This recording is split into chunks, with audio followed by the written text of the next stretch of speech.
Good day and welcome to Wounded to Mend series brought to you by Namadisha Cares. My name is Mokete Moetela. Today we'll be talking about grief, an intense sorrow that is caused by the loss of a loved one through death. Now, the other day my father and I were talking about death, and he said that diseases don't kill, cars don't kill, sicknesses don't kill, but time kills. Life knows when to leave earth. Life knows the time. But the reality is, when somebody dies, we prefer to say they died because of heart attack or car accidents. The thing is, death is experienced in two ways. Death can be experienced by the person who's dying, who's leaving us, and it's also experienced by us who are remaining behind to deal with it. My perspective on death is something dark, negative, loss, pain, tragedy. The Sadhguru says death is when someone who used to be part of your life suddenly vanishes out of it. He says that death is when someone who used to be part of the canvas, who used to be part of the puzzle that filled your life, suddenly is no longer there, and you are left with dealing with the loss that they leave behind, a hole that they leave behind. Grieving is when you have to live with the size of the hole depending on the relationship you had with the person. Today's guest is Ms Nsuku Makwala, who lost her mother at the tender age of 18. Ms Nsuku, welcome to the show. Thank you for joining us, and how are you? I'm good, thanks, and how are you? No, I'm great. So, you lost your mother at the age of 18. What happened? How did you find out? Well, with my mom, all I can say is that she prepared us for her death. So I remember I was doing my first year. So when my mother passed away, I was basically 18 going on to 19. So I was doing my first year. So I was doing pre-med where I had to do my mathematics and physical science through Wits University. So they had a upgrading program called Star Schools. Okay. So that's where I was. So I remember I went home June holidays. So the June holidays are quite long. Yes. So my mom would ask us questions and can you please Google for me when a person dies, how long do they take to become bones? And I was like, but what is that all about? And That's she was scary. like, no, I'm just curious, I want to know. And then I remember we were watching, I think it was the final match for the 2010 World Cup. Yes, yes. So we were sitting, and I remember my mother didn't like lights in the lounge, so it was just the TV screen. And then she started talking to me and my cousin, and she was like, "At my funeral, this is what I want." So she told us that everybody in the family must dress in black. She wants a lot of flowers at her funeral. And my mom was a perfectionist. She loved nice things. Oh, she loved beautiful things. My mom was a person of beautiful things. From the way that she dressed, from her house, everything about her was beautiful things. So she was like, you might not buy me a beautiful outfit in my coffin, but I want a beautiful coffin. And she even said specifically that her coffin must be made out of oak, which is wow, yes, it's expensive and beautiful. She said that she wants a lot of flowers, and flowers. I myself love flowers as well, but when you go purchase flowers, you're going to pay a lot of money. Yes. So that's what she told us. And then, randomly, she would just say okay, talk about the series of her funeral. At my funeral, this is the pastor that I want to hold this sermon. Yeah. So wait, so when she was saying all these things every day, what was going through your mind? Were you scared, or were you taking it light? With life is unpredictable, and at a young age you don't tend to think that maybe this person is going to die tomorrow. Yeah. We tend to think that these people still have a lot of time on earth. And for me, I was still young, oh, my mother's still going to live. I mean, I still have to get married for my mother to witness everything. But little did I know that she was preparing me and actually saying goodbye in a way that I didn't know. So it was so amazing that when it came, my cousin and I actually knew what to do for the funeral. Yeah. We knew like every day a memory would just come, and being the fact that I'm the only child, everything, you don't have time to mourn at that point in time.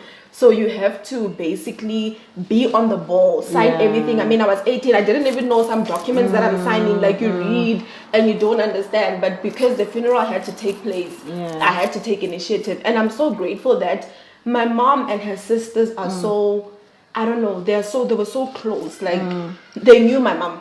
Like they knew that she was a person of style. They knew that she loved nice things, and she was like, so her funeral actually displayed the type of person that she was.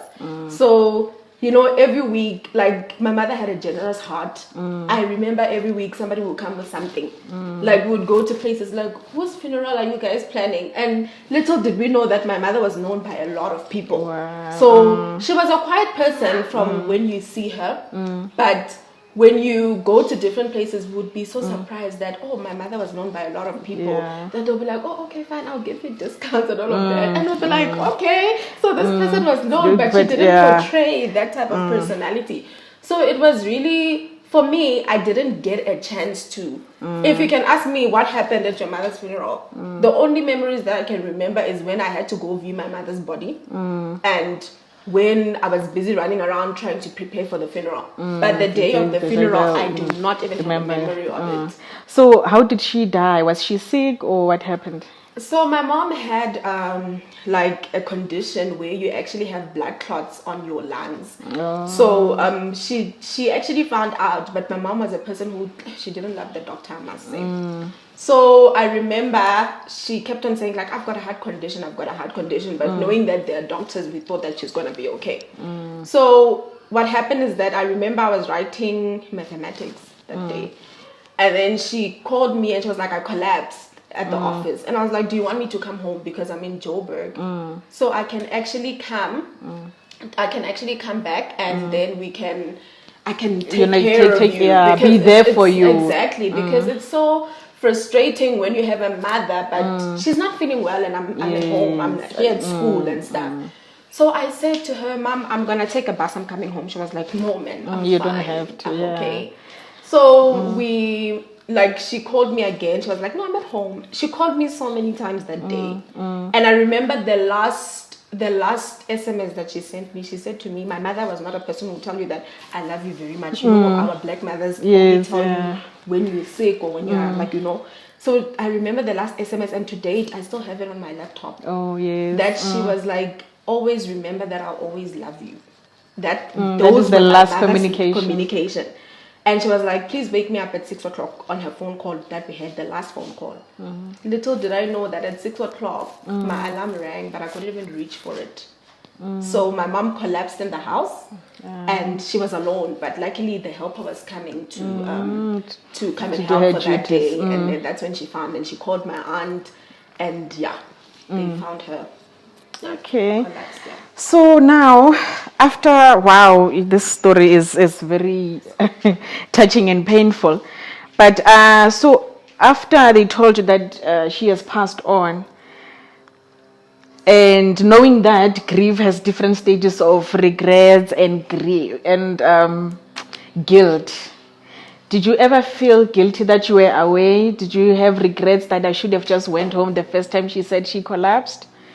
Not being there when it happened, how did that make you feel? Well, you know, grief is a process on its own. And, you know, like, going through it has its own stages. There were times where in my mind, like I remember when I went back to school, was that, okay, my mother went to another country, she's going to come back. And that's how I dealt with it for the past, I think, 4 years of my mother's death. Like I remember I changed universities. I went to PE, and that's where I did my qualification. And when I was there, it was that thing of like, my mother is in another country, she will come back. Do you know, living in denial of saying that no. And I would say that my mother is in Canada. I don't know why Canada came to my mind, but it worked that time. It's Canada. And I would sit every day, like, you know, there's a certain time where my mother used to call me, and it was in the morning from 10 o'clock. I know she was going to call. You wait for that call and you don't get it. And I was like, okay, I'm not going to blame myself, but she's probably not talking to me today. And I was like, I became a point where I was like, if people talk to me, like I was literally harsh. I was very harsh. Like they're wasting my time. Like, you know, like I'm still in this bubble that it's not bursting, and the reality is there, but I don't want to accept it. So I didn't blame myself whatsoever, but I just was in denial of the fact that the person that I was so used to is no longer there. Yeah. Sure. Wow. Okay. So now, when did you now come to terms with reality? You know, the denial, the bubble. When did it burst? I think it was my final year, and I remember I was writing. I had a training session, like, you know, I had to conduct a whole training on. So they made us choose like topics, and I remember my one was, it was glamorized, like how to dress up in a professional space. I mean, yes. like I actually thought that was actually inspired by my mom. My mother used to dress up. She knew her thing. Wow. So I was like, I remember doing research that people don't usually know what to wear when they go for an interview. People, I mean, different industries have different ways that they dress. Yes. So I was like, okay, I'm looking at corporate. How do people dress in corporate? I'm in university. Most of the people don't know. Yes. So I did my research, and then I remember when I came back that day from my training session, I was like, there's just one phone call I want to make. And I know it's not gonna happen. And then I sat in my room on my bed. I actually cried that day. And that's when it hit. It hit home that my mother is no longer here. The only people that I have are my aunts and my cousins, and you know, those are my family. Yeah. So I remember, like, it really, I remember I went to the beach. I sat there until, like, the sun went down and I was still sitting there. My cousin came looking for me. And she's like, and I was like, yo, I can't believe that my mother is no longer here. It's too difficult. I'm going to graduate, and this is a big moment in my life, and my mother is not there. Because when she passed, she had just graduated. I remember it was like a month after she graduated when she passed away. And it was so sad for me that my graduation is coming. I won't get to celebrate this special moment with my mother, my mother was big on education. And she would always tell me that, you know what, in this life, I understand that you are young and there's different people pursuing you, like there's guys, but don't make yourself a doormat. Go out there, have an education, be someone, and you never stop learning. That's what my mother would always tell me, that, you know what, like, if I die, I know that I'll make provisions for you to finish your education, even if I'm not here. So even if you want to do your master's, you will be able to do it. And I was like, it was so sad for me, like my big moment is coming, and this person was an advocate not there of, you know, education. And I was like, I finished my qualification on record time, and she's not there, and she would be so excited. So it was that thing that it was very difficult, and that's when it hit home that she's gone. So was it the first time you cried? I would cry sometimes, but it was just never that thing of like, okay, she's not here, I'm missing her today. But that day, it was like actually something breaking in you, it was to like, say. I felt it, you know, like when you feel like a heavy burden is being released, like it was a cry of relief that, you know what, you have to let it go, accept it, and it's no longer there. Yeah. So you mentioned your cousin in the show. Was your cousin with you at the varsity? So you know, like life happens in strange ways. Like I don't believe in coincidence. So what happened is that she's a cousin from my father's side. So it was when I arrived at varsity, like somebody just inboxed me on Facebook, and I'm not a person to read inboxes. So she was like, I saw you commented on one of my friends' picture, and I see that you're in PE. Can we please meet up? And she's not a people's person. So she came to my dorm, and we started talking. Then one night my dad calls me, and she was like, oh, I hear that you talked to this other girl called Havana. I'm like, yeah, she's my friend. And he was like, no, she's not your friend. She's your cousin. And I'm like, okay. And then she called me. Luckily that day she called me, like, Mama, I just finished talking to my mom, and she tells me that we're cousins. I'm like, life has its way of bringing people together. Yeah, so no, that's it was quite amazing. So she was there. Like I stayed in the res like my first year, and then second year I stayed alone, and then my final year we stayed together. Yeah. Okay, so it's true when they say that the loss of love can only be healed by love. Yeah. It's important to be surrounded by people who love you and by family. Yes. So can you tell me now, death has a way of exposing families in a way that if you've always been close, then it exposes your togetherness and unity through when death happens. And if you have never been close, it exposes how it disintegrates you further. You know, so was this the case in your family? Well, you know, my family, like, if I had to look at how they grew up, my family has always been together. Like, they're sisters. They only have one brother. Okay. So, unfortunately, the firstborn of the family passed away. And the person who took initiative, honestly, was my mom's old, like, second born, like, the second born of the family. So, what had happened is that she was there. We call her the person who brings order in the family. She would tell me that, listen here, no matter what, I'm going to make things happen. Like, if we have to wake up in the morning at 6 o'clock and have to go to Polokwane, because I remember we'd go to Polokwane back and forth from Giyani. So it was that thing of, she was there, she made things happen. And I asked myself, but when does this person get time to mourn? But I realized that if she mourns, if she breaks down, everybody is going to break down. Because even to date, I mean, she lost two of her siblings, but she is still strong. And I'm asking myself that if we lose her, what's going to happen? So she was the glue. She is actually the glue that knits the family together. So I remember she would call me and be like, are you studying? She's not a person who will call you every day. But the day that she calls you, you know that she wants to ask you about something serious. And she will tell you that I understand that you're young, you don't understand the dynamics of everything that's happening. You've inherited different things and you don't understand the meaning of it. But the most important thing is for you to finish school. Yeah. So, you know, we have our ups and downs. I mean, I was just 19, and 19-year-olds, we are rebellious. There's type of ways that we had to, like, you know, live. But I remember, like, every day my mom had a lesson. You understand?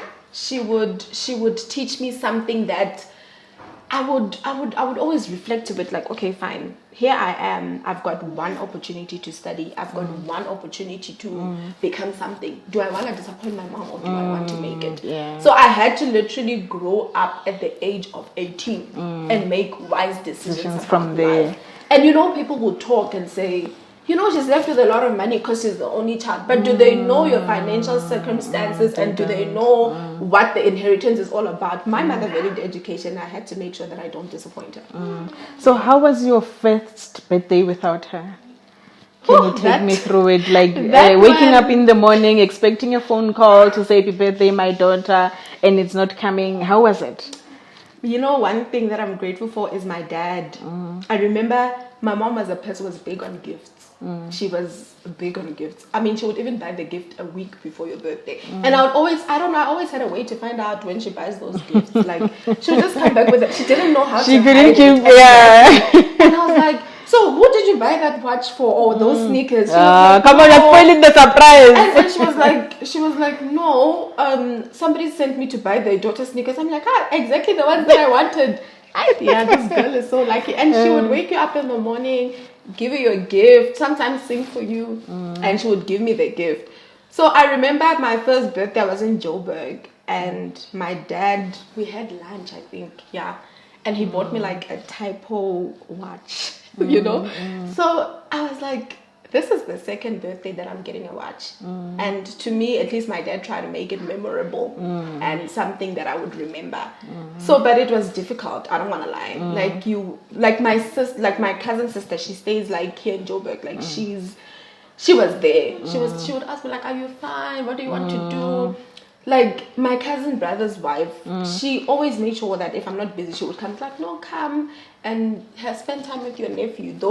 My mother's little sister, she's the one that would always say like, you know, she didn't deal with it well because they were best friends with my mom, and she didn't take it very well. It took her time, like, you know, and now it will be like when she looks at me, like when I'm upset, it will really make her sad. But they try to make my birthday a memorable one. Yeah. Okay, so they say that death is experienced emotionally, psychologically, and it's also said that if it happens, if it's between a mother and a child, so in the first quarter of your life, when you are 18, you still depend on your mother with everything. She's the basis of your life, basically.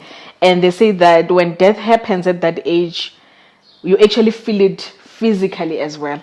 When you think about the person, you get pains or butterflies, or you just get weak, or you can't even breathe because you really feel the disconnect. The memories are really now disintegrating. Did that happen to you?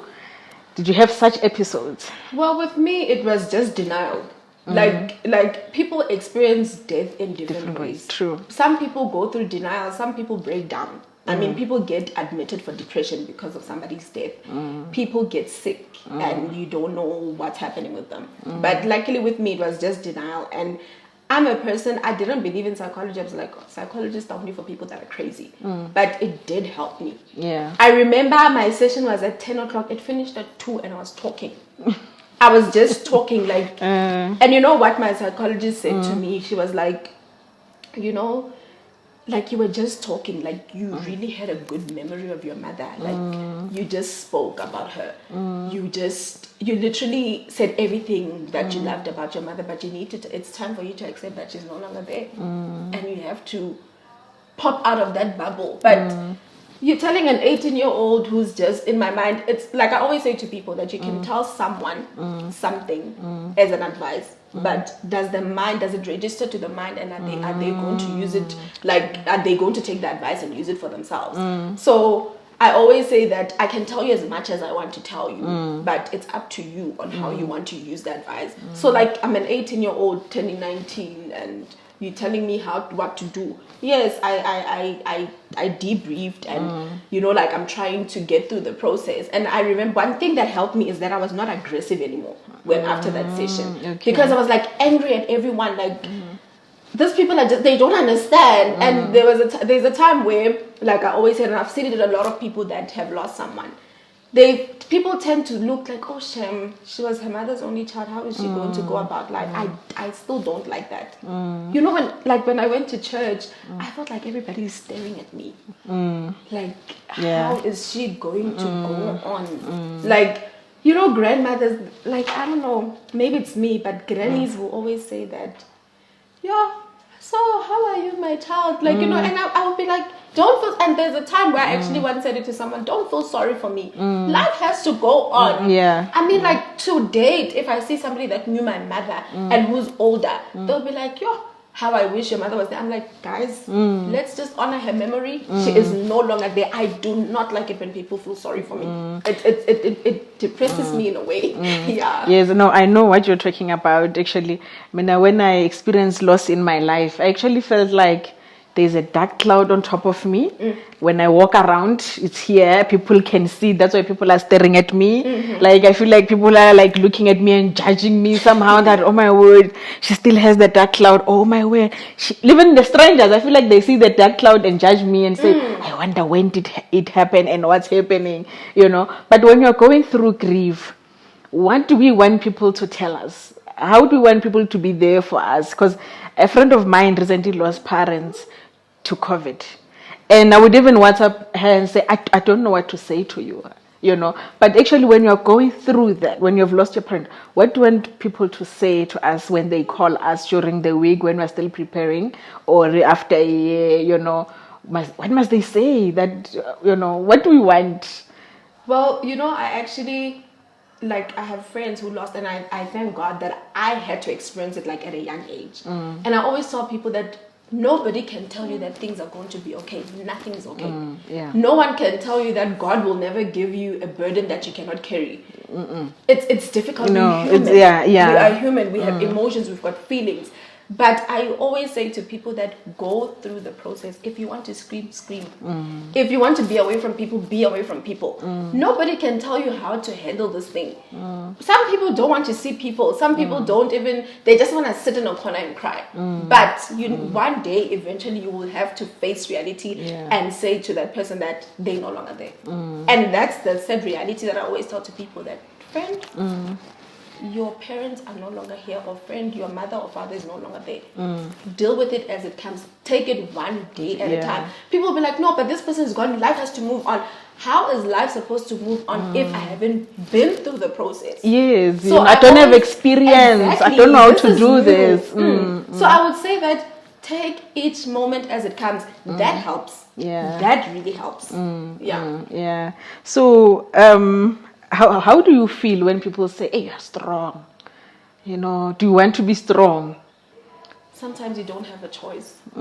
Sometimes you don't have a choice. Like, I was only 18 years old, and I would imagine my mother who lost her mom at 6. Oh, wow. So it was that thing that sometimes you don't have a choice. You have to face the situation and see, like, you know, it's like going hiking. And when you're hiking, a mountain has an incline. There's a time where you sometimes go, like, you go down, you go, like, you know, down the hill. But it's not always easy when you're climbing on top of a mountain wanting to get to the peak. So I'll always say that I know that when you go hiking, they'll say, take it one step at a time. That's what I tell myself.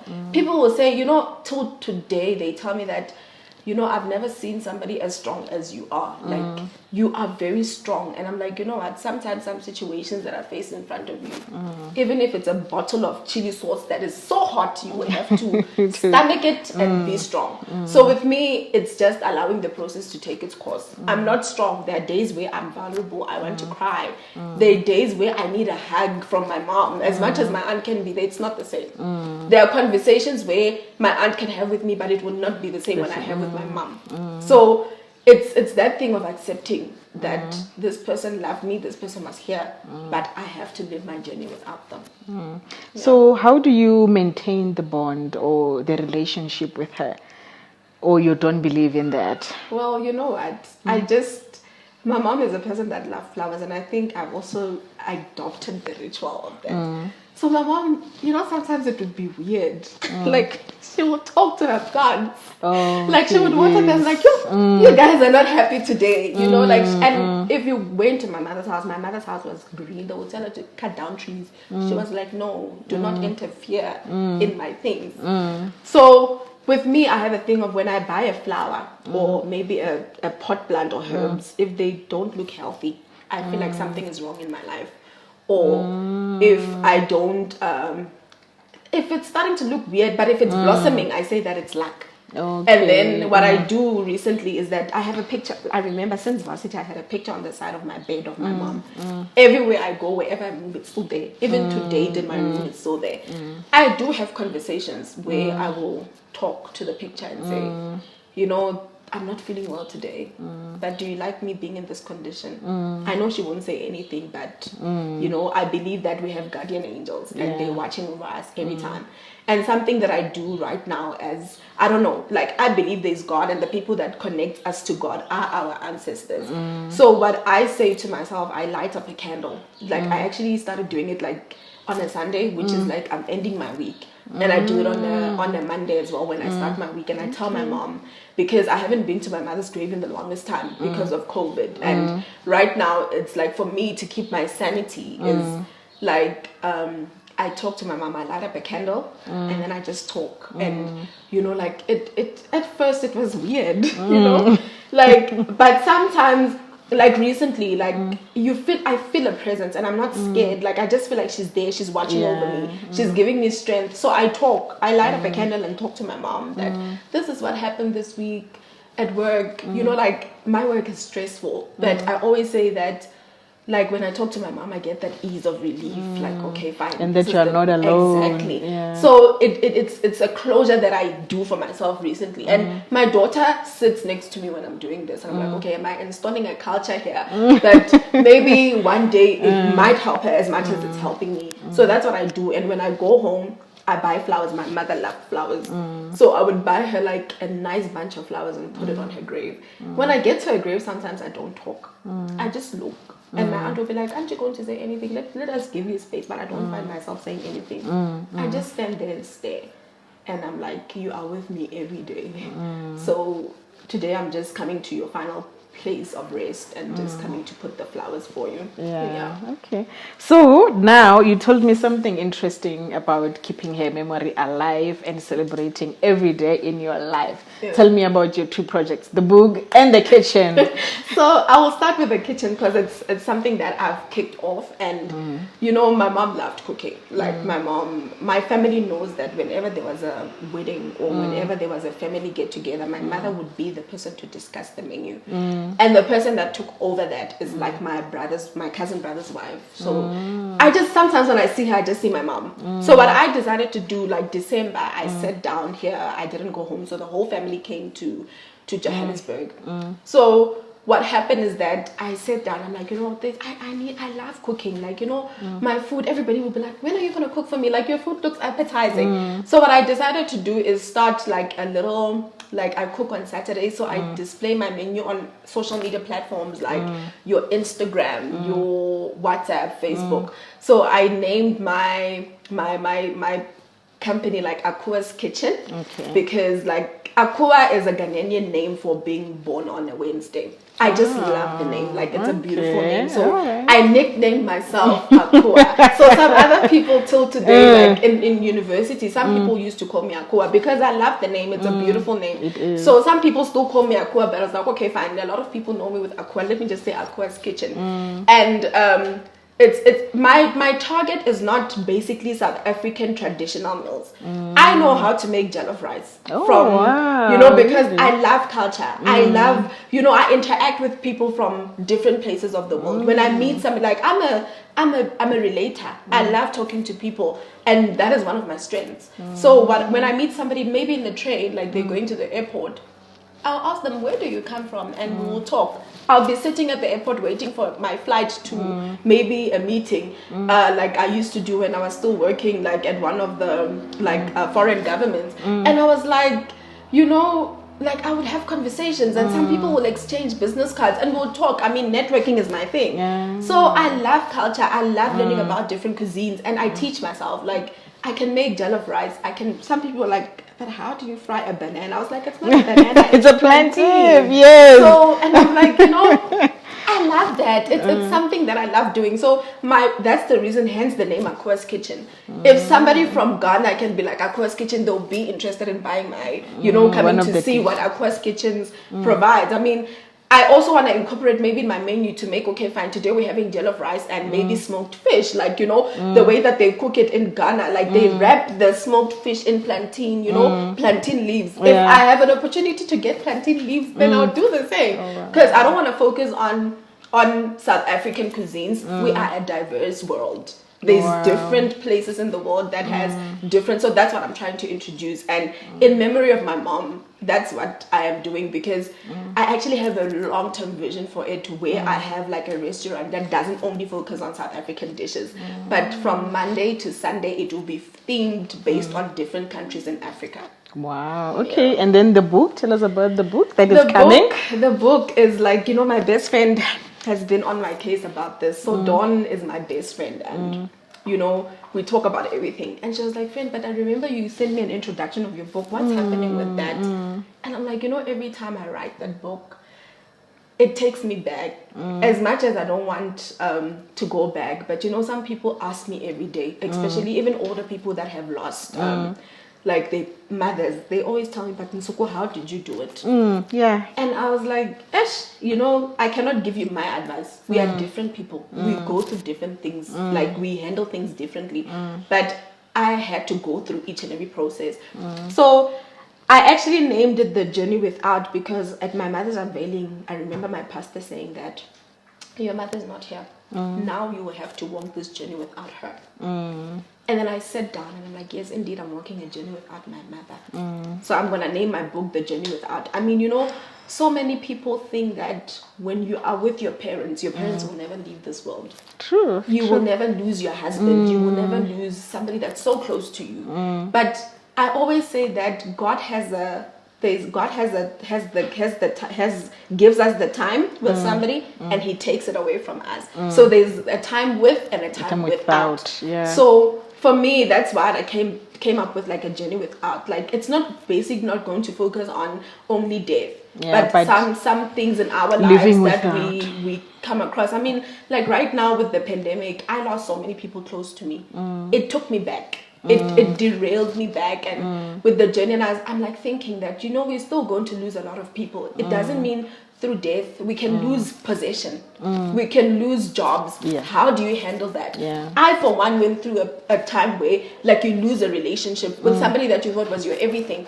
You lose a job that you thought, like, you know what, I'm gonna prosper in this job, it's gonna be there forever. No, it's not a guarantee. So a journey without is not basically going to focus on death. It's gonna focus on things in life are not guaranteed.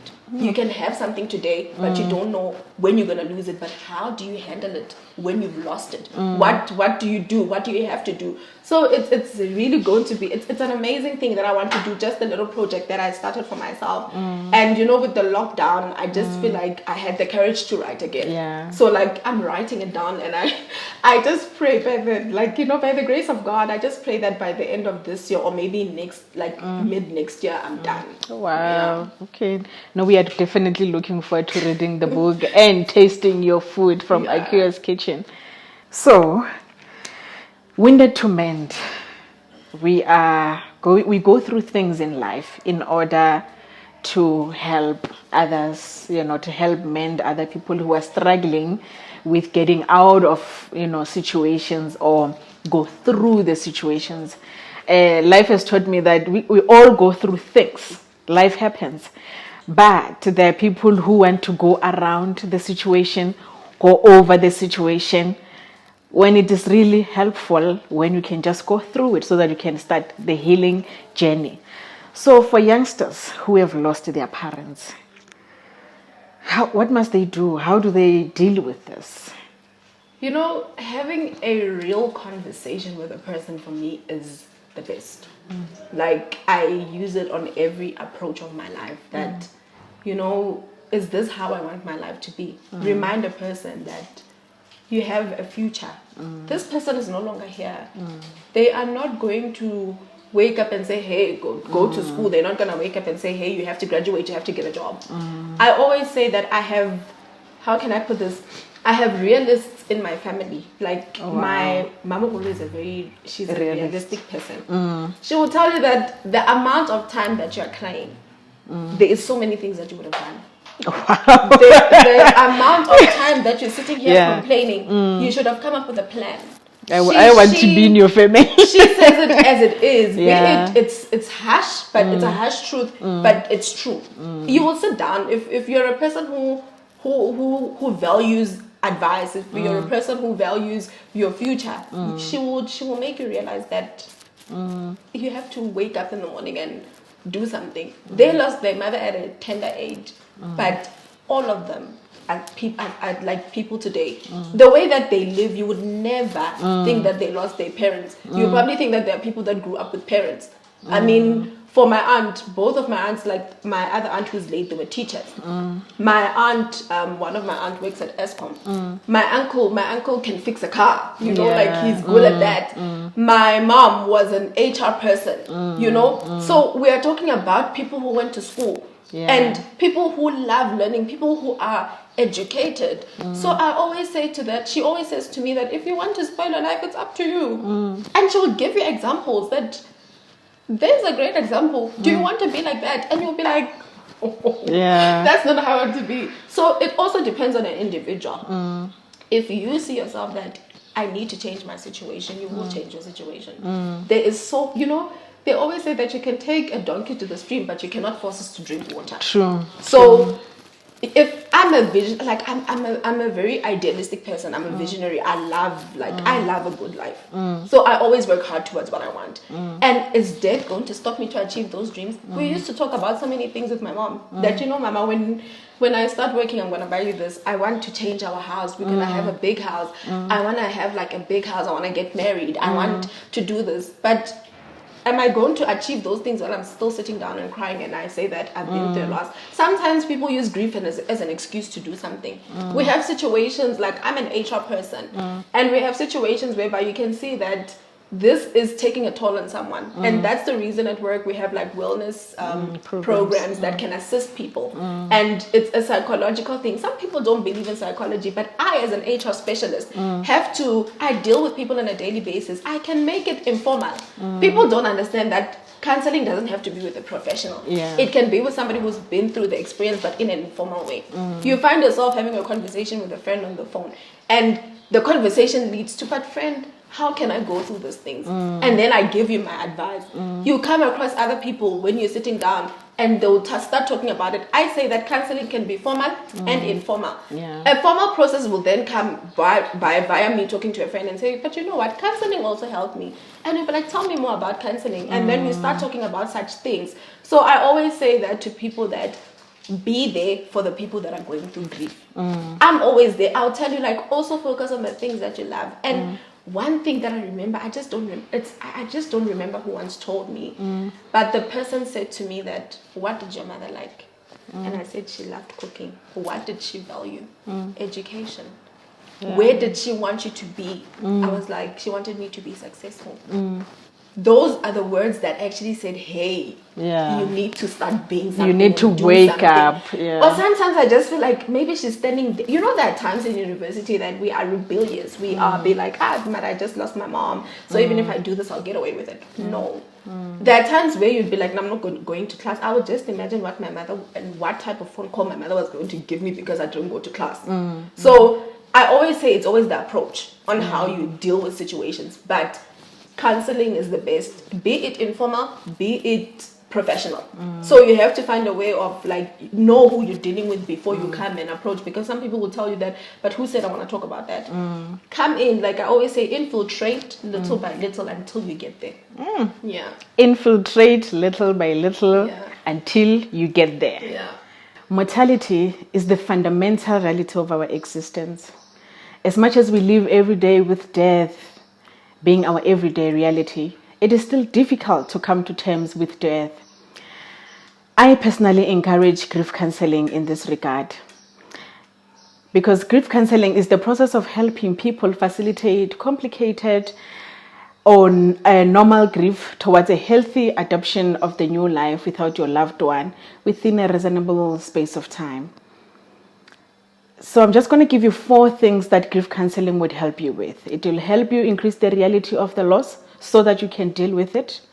It also helps the bereaved deal with emotional and behavioral pain, because this can be expressed negatively by substance abuse dependence or withdrawing socially, etc., etc.